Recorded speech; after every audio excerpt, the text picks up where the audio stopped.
is still at 1.6. Zambia at 2.6. Sweden, closer to home, in a more developed economy, at about 7.4. And yes, we talk a bit about the reasons behind this. And then we look at Ireland, and here we are, 17.5 tonnes per. So that gives you some sort of visual perspective of where we are, and the distance to target, the distance to zero carbon by 2050 or whatever. But it does give you an idea of what we're challenged with. Second highest in the EU after Luxembourg. We pride ourselves on other aspects in terms of our contribution per head to the developing world, but that's certainly a league table that we don't want to stay too far up on. I think overall about fifth, US, Canada, Australia, Luxembourg, because Luxembourg, as we know, makes all the steel for Europe on a very small population base, and then it's Ireland. And yes, we have our reasons. Some are just the very basis of how we run things. Others, we've had choices that unfortunately we've probably shirked on. But that gives you an idea of where we are. And even in the immediate term, in 2012, we've got to take about 4 to 5 million tonnes to meet our Kyoto obligations. Perversely, the downturn, I think, as we all know, is probably going to deliver that target. You would like to see it delivered in other ways, but the economic downturn, I think electricity consumption this year is down by about 8% year on year. I mean, that's a big shunt. So generating stations are being mothballed and they're not being used to deliver that. So obviously our emissions and overall economic activity. So personally, I think we probably get to 2020 or our 2012 obligations, but it won't be by this combination of policies that will deliver us in the next 3 years. It will probably be by reduced activity.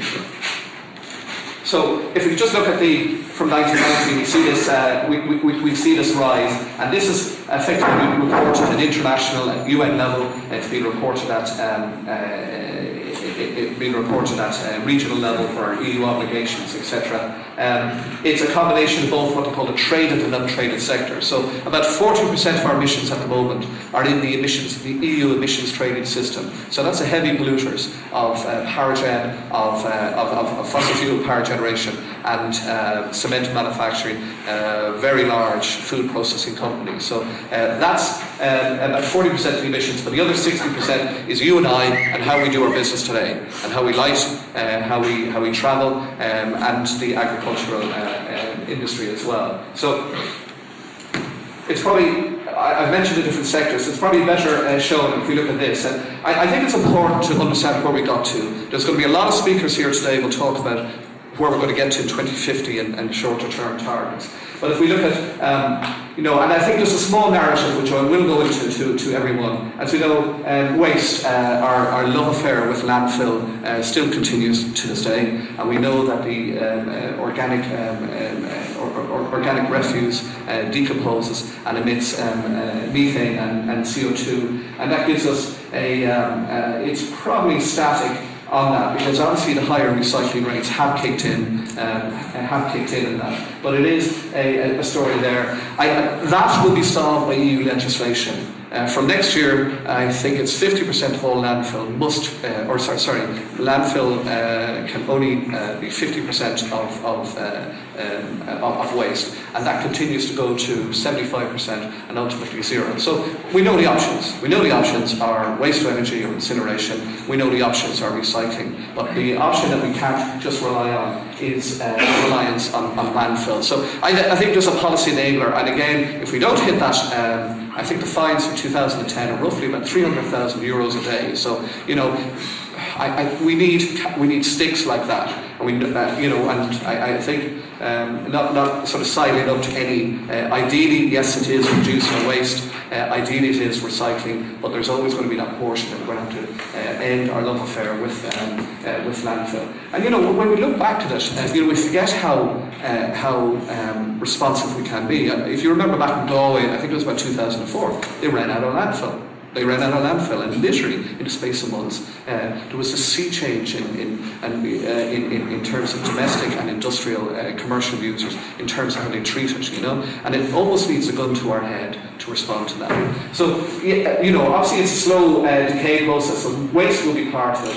If we look at residential, the number of households has certainly increased. We also have an increasing population, which is driven out of. But what you get there is a conversion from solid fuel and coal into natural gas. So that has helped reduce or maintain emissions in the rise of our much larger houses with the 3,000 halogen light bulbs we have there. Hopefully, I think again the blueprint in terms of the common sense of energy efficiency being driven from school children all the way up, the incentive plans by the government for increased efficiency. That will, bear in mind, it's only 7 million tonnes in terms of our overall footprint there. But I think we know where we've got to there, and thankfully, the Greens came into power in May 2007, and Part L, I think it is, in the building regs were changed within months. They've been knocking around for years on that, and I think the next stage is coming through. And while we probably built whatever 40% of our built structure in the years 97 to 2007, at least built housing going through will become and develop this much more energy efficient building envelope that we have. And I'm sure a lot more people here can talk about that. But again, what's that? That's again driving through policy, ostensibly set at EU level, transposing it into national policy and just doing it. I look at industrial and commercial again. If you look at GDP output, the surge in industrialisation and commercial and retail that rolls into there, that has risen significantly. We had a client there and one of their flagship stores on Grafton Street, and you count 176 light fixtures in about 1,000 square feet. It's just nuts. What's that about? And that's why we need to part this rethink. We will not light our stores with 176 halogen fixtures. And why? Because, marketing said so. Why? Because maybe it doesn't cost enough to show them how much this is costing. And that is giving rise to these kind of emissions, And I think at a larger level, and I met with Green Isle Foods yesterday, and what they've done in the last 5 years, I think the larger energy users in industry know what they have to do, and have their big projects and their plans in terms of looking at all the inputs and outputs associated with their plans, and driving change in there. I think larger, it's a much more recognisable cost. Obviously, like in 2008 when oil hit $148 a barrel, it really put it sharply into focus. On that, the application of a carbon tax, will run through the economy on that, albeit in levels which made, Richard Tall in the other side would love to see it at €100 a tonne.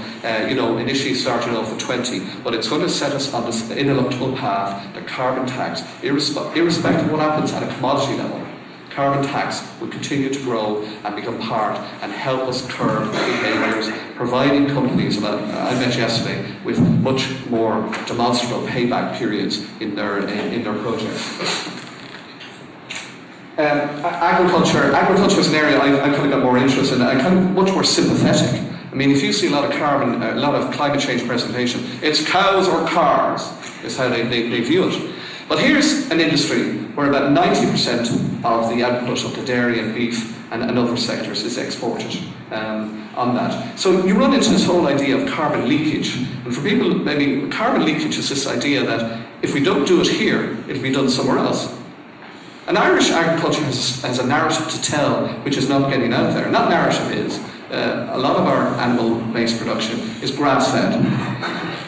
Grass pasture land will sequester carbon at a rate of about 1.2 tonnes per hectare per annum on that, versus animal rearing systems which have which are reliant on the production of corn, and as we know through industrialisation, heavy hydrocarbon use, the turning over the soil emits these invisible plumes of CO2 and massive amounts of fertilizer. So if you ask yourself